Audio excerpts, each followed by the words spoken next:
নমস্কাৰ বন্ধুসকল, আজি আমি এই ভিডিঅ'টোৰ যোগেদি আমি বিশেষকৈ আলোচনা কৰিম যে আমি আমাৰ নিজৰ বয়সটো কেনেকৈ আমি হাতেৰে কেলকুলেশ্যন কৰি উলিয়াব পাৰোঁ সেই বিষয়ে এই ভিডিঅ'টোৰ যোগেদি আমি আলোচনা কৰিছোঁ। গতিকে ভিডিঅ'টো আপোনালোকে নিশ্চয় প্ৰথমৰ পৰা শেষলৈ নিয়াৰিকৈ চাব, তেতিয়াহে আপোনালোকে বুজি পাব।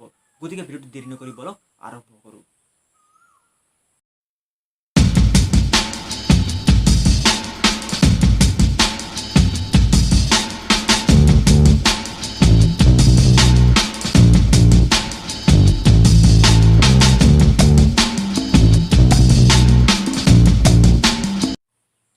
আমি যদি আমাৰ সঠিক বয়সটো ওলাবলৈ যাওঁ তেনেহ'লে আমাক প্ৰথমতে লিখিব লাগিব ডে, মান্থ আৰু ইয়েৰ। প্ৰথমতে আজিৰ তাৰিখটো, চনটো, মাহটো লিখিব লাগিব। আজি ছাপ'জ আজি 18 তাৰিখ 5 মাহ 2021। এইটো আজিৰ তাৰিখটো হয়, কাৰেণ্ট ডে। আমি ছাপ'জ 5 তাৰিখ 2 মাহ 1999 চনত আমি জন্মগ্ৰহণ কৰিছোঁ, ডেট অফ বাৰ্থ। এইটো আমাৰ জন্ম তাৰিখটো হয়। এইটো এটা চিম্পল ট্ৰিক মাইনাছ কৰিয়ে আমি কি কৰিব পাৰোঁ, আমাৰ বয়সটো ওলাব পাৰোঁ। আমি সাধাৰণতে অংক কৰোঁতে এইফালৰ পৰা কৰি যাওঁ, কিন্তু আমি এইফালৰ পৰা কৰিব লাগিব। ছাপ'জ 18ৰ 5 গ'লে কিমান থাকিব, 13। আৰু 5ৰ 2 গ'লে কিমান থাকিব, 3 থাকিব। আৰু 2021ৰ পৰা 1999 মাইনাছ কৰিলে কিমান থাকিব, 22 থাকিব। 22 থাকিব। তো আমাৰ বয়সটো কিমান হ'ব, 13 দিন 3 মাহ 22 দিন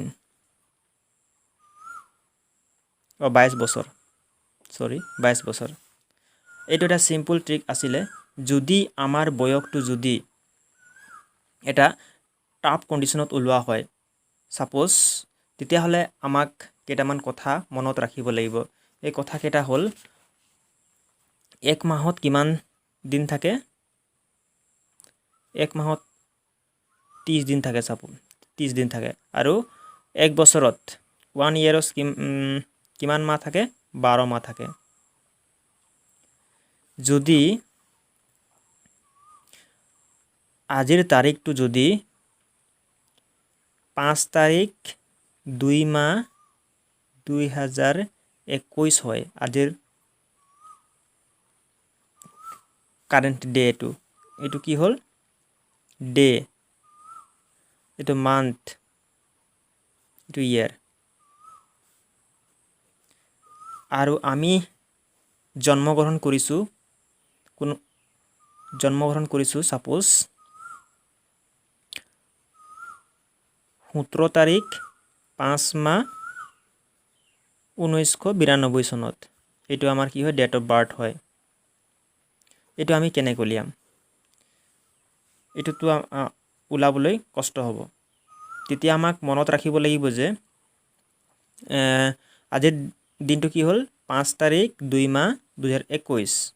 আৰু এইটো আমাৰ ডেট অফ বাৰ্থ হৈ গ'ল 17 তাৰিখ 5 মাহ 1992 চনত।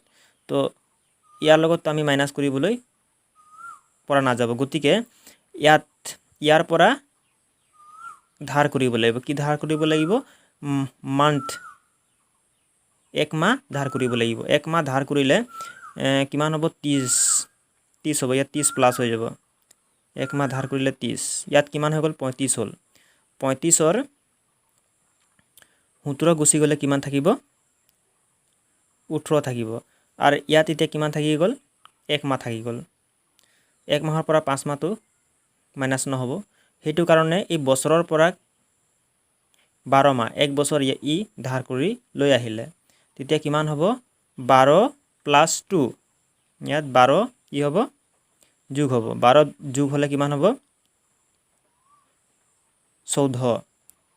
14 মাহ হ'ব 14ৰ 5 গ'লে কিমান হ'ব 9 থাকিব 9 থাকিব নহয় তে ইয়াত কিমান থাকিলে 12 মাহটো ইধাৰ কৰি লৈ গ'ল ইয়াত কিমান থাকিলে 2020 থাকিলে 2020ৰ পৰা এতিয়া 1992 মাইনাস কৰিলে কিমান থাকিব 28 থাকিব গতিকে আমাৰ বয়সটো কিমান হ'ব 18 ডে 9 মাহ 28 ইয়াৰ্স 28 ইয়াৰ্স গতিকে এইটো সিস্টেমতে আমি আমাৰ বয়সটো উলাব পাৰিম এইটো হৈ গ'ল আমাৰ সিম্পল মেথড মানে এইটো ডাঙৰ হৈ গ'ল এইটো সৰু হৈ গ'ল এইটো ডাঙৰ হৈ গ'ল এইটো সৰু হৈ গ'ল এইটো আমি সিম্পল পদ্ধতিত আমি উলাব পাৰিলো গতিকে এইটো ক্ষেত্ৰত এইটো সৰু হৈ গ'ল এইটো ডাঙৰ হৈ গ'ল এইটো সৰু হৈ গ'ল এইটো ডাঙৰ হৈ গ'ল গতিকে এইটো আমি এই টাপ সিস্টেমটো অৱলম্বন কৰি আমি আমাৰ ডেট অফ বাৰ্থটো বা বয়সটো মাহটো দিনটো উলাব পাৰিম গতিকে আপোনালোকে এই ভিডিঅ'টো চাই কেনে পালে কমেন্টত জনাবচোন আৰু আজিৰ ভিডিঅ'টো ইমানতে সমাপ্ত কৰিছো ধন্যবাদ